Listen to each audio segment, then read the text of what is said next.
Such a damn liar. Yeah, Grego's here. How you going? So, let's talk about it. What am I working on? What have I been always working on? Something. I'm getting distracted, right? Some people go to church, they do the whole God thing. This is my God. It's called Lord with an E. Look it up if you don't know who she is. Oh, look, it's banging. It's banging. Green light. Righto, so,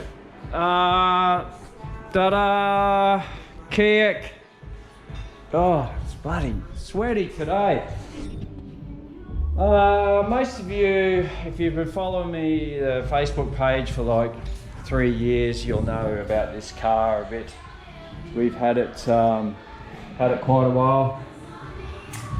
It was a project that we got into, well, it seems like years ago now, and I guess technically it was, with the rust repairs. So we just took it in and got, just in case you need reminding, 69 dual cab bay window is the ultimate VW ever made. Just saying, could be biased. You know, I've got a soft spot for dual cabs at the best of times, but when you talk 69 dual cab, my birth year, holy smokes, what a sexy beast. Anyway, back to right, so I don't even recall, I'll have to look if I've even made a video on Kiek, that's his name, K-I-E-K. Yeah, so we're just back from the blasters. Oh, hang on, I hope you're up for a rough ride. I'm going to put you in.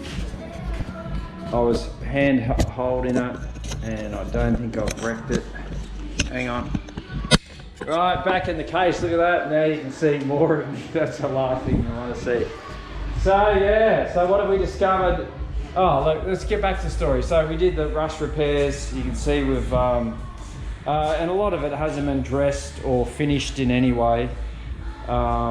You know, it had a quick grind back and that's how it was left. So you can see there patches that were put in, it was all rotten there. We put patch in there, all that was done. The whole floor inside was done. That was all custom made, that piece there near the door. New dog legs, new inner and outer lower front nose. And these repair sections along here, and yeah, it's still to be finished off with a bit of seam welding and a few small areas like that, but we were just waiting till we could get in with the blaster.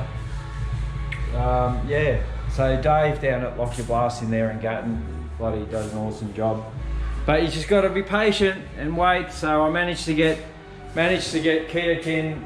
Just, this is his last job pretty much for the year. So we've got Norma coming up that needs to go into the blasters, Norma from Tasmania, and so we're going to do some work on her over Christmas, get her ready to take in.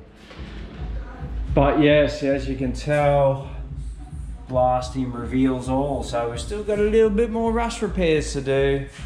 I knew we had most of it, the bulk big areas, like we had to put in new plates in behind there that hold the drop sides on. Yeah, so all that channels on both sides were done right through. That was all rust treated and flooded and with all that. And yeah, so there is some panel beating to be done yet on it, but we've got the bulk shape done. Cool, definitely a couple little spots there. See, you just, the sandblaster, you know, when it removes the last of that paint, that's when you see everything, you know. So all that in there would be the factory seam sealer.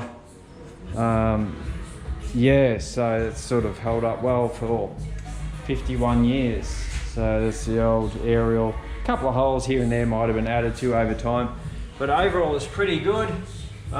We didn't have to do any repairs on the floors on this one. I think they were okay, except the floor in the back, but there is a bit of a lip here that will neaten up, cut out. So yeah, this was a, let's just call it a long-term project that the owner now wants to get finished. So that's what we're going to do in amongst everything else. So as usual, the way we do it is I get anything that needs welding, I get Andrew to do that while I'm doing bodywork and paint on other cars. And sometimes there's an overlap there.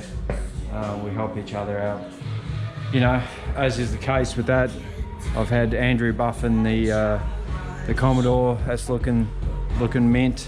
So yeah, just so we can get it out the road, get it done, and make a bit of space around here so we can get some of these newer projects sorted. Not to mention finish some of these older ones. So it's all happening here at Van Zalt's Restoration. So it looks like, yeah, a bit of a... And good news, we have access from the inside, which is always nice. That's always the battle when you've got to fix a dent somewhere and you don't have access to the inside. You sort of got to try and use dent pullers and all that. But yeah, this one here was underneath some paint that we hadn't stripped off, and yeah, so that'll need a patch in there. A few holes welded up in there. And then just all of the patches we've already put in there grinding up. So yeah, we've got all this pretty clean. Oh yeah, I'll tell you a story. I was in here, I was prepping, I was moving the wiring out from behind here so the blaster could get in. And then I bloody saw, oh, what's this thing here? I was undoing the wiring and I found this. So how cool is this? It looks like bloody Era. It's a SW magnetic key safe. Always hide a spare. So I suppose back in the day, you know, if you just, that's what you do. So you would have to actually get into the engine bay. So let's have a look here. So this was just stuck there and the owner might have forgotten about it, but look at that. Yes, there is a few bloody, could be some living creatures in there spider wise, but there's still a key in there. How awesome is that? So yeah, there you go. Always hide a spare. So that's really cool, I thought. So and the key is probably the original key too, like the spare original. So yeah, a bit of sand there for me to clean out. But yeah, Dave did a good job. He got in all around there, underneath there. So I've got some epoxy to shoot on today. So yeah, you can also see the usual weak spot of there behind the fuel tank. So that's pretty common, that area rusting. The rest around there is okay. So yeah, that's it.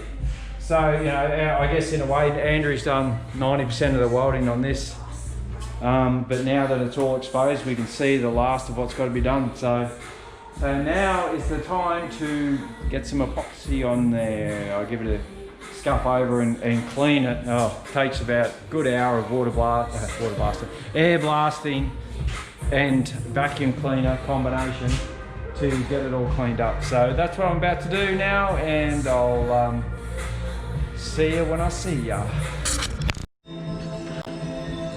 Righto, back to reality, back to whatever. Oh, must be the fumes getting to me. Yeah, so I've just gotten the epoxy on. If you never know, like if you don't know what epoxy to use, it's Mac Epoxy PR250. It's just the best in the world, what can I say? And it's cheap too. So the everything's sealed up, yes. Oh, look at the welds, whatever. Oh, look at this here, like that needs some work. Yeah, there's still a little bit of work. The blasting has revealed everything that we need to do, but 95% of it's already done, because you should have seen this thing before we did any work on it. So, because we just sanded all the areas back, and that's why we've replaced most of the bottom of the car, so and some of the top. So Oh, that's a mission to get in underneath that floor area and all in the engine bay, and you know, try and get the backs of everything through the hole there. And yeah, so this will be all, it's all sealed up now, everything's been exposed. Yeah, Rufus. Yeah, we've got a plan now, and yeah, let's just get this finished. In amongst the 6 or 7 other projects we've got going on. Oh, oh, stupid. Oh, my phone or Spotify or the Wi-Fi or something's going on, but the music has stopped. What can I say? When the music stops, the work stops. So we just need to keep the chip. There we go. That's it. Now we're talking. So yeah, you can see a couple of dents here. We might have access to them underneath, and that's a pretty solid tray overall, considering these were a work car and now they've become lifestyle vehicles, which I think is like, what? Why are you trying to repurpose what they originally were? They were never a lifestyle vehicle. They were like, look at the bloody things, they're a commercial vehicle. But like all combis are, but now remember, combis are transporters. Transporters give it a very transporty official name, you know. Transport shit from A to B, whether it be people or stuff. They weren't bloody hippie surf wagons. They weren't all that stuff when they were made. All that shit came later, because you used to be able to buy a split screen Kombi with all the kit in it for like $300 and just drive it everywhere.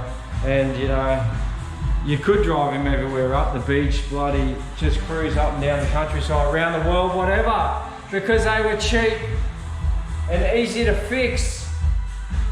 And but it's all been lost now. There's people spending obscene amounts of money on these lifestyle vehicles, and I'm all about using them and sometimes abusing them, because they're a very robust vehicle. They're not to be locked away and only bought out on sunny weekends. What sort of shit is that? So anyway, rant is over. The ultimate VW ever made, including anything that comes out now and anything that was before this or anything after this, meaningless, because this was the ultimate VW. 6 seats, big tray, ride smooth, go anywhere, just not in a hurry, which is easily fixed these days. So you know, but that's beside the point. You don't need to. So yeah, so that's cool. Peace out for now. This is going to be a long video when I add this video to the video I made before. So that's Kiek, and it's a family member, and yes, we shall look after it. Okay, that's all. Bye.